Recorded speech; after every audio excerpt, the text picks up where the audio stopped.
Hi, இன்னைக்கு நம்ம ராகி மாவு புட்டு பார்க்கலாம். பொதுவாக ராகி மாவு புட்டு செஞ்சு கொஞ்ச நேரத்திலேயே ஹார்டாக ஆயிரும்.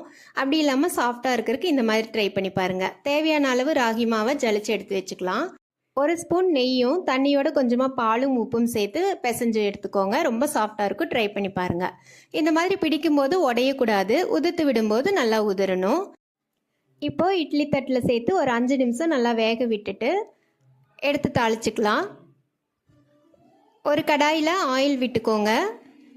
கொஞ்சமாக கடுகு சேர்த்துட்டு ஒரு ஸ்பூன் கடலைப்பருப்பு சேர்த்துக்கோங்க. ஒரு ஸ்பூன் உளுந்து பருப்பு சேர்த்துக்கலாம். ஒரு பெரிய வெங்காயத்தை சின்னதாக கட் பண்ணி சேர்த்துக்கோங்க. ஒரு வரமிளகாயை 2ஆக கட் பண்ணி போட்டுக்கோங்க. கொஞ்சமாக கருவேப்பிலையும் சேர்த்துட்டு தேவையான அளவு உப்பும் சேர்த்து மாவையும் சேர்த்து நல்லா கலக்கிக்கோங்க. 2 நிமிஷம் விட்டு ஸ்டவ் ஆஃப் பண்ணிடலாம். இந்த ரெசிபி பிடிச்சிருந்தா லைக் பண்ணுங்கள், ஷேர் பண்ணுங்கள், சப்ஸ்கிரைப் பண்ணுங்கள். தேங்க்யூ.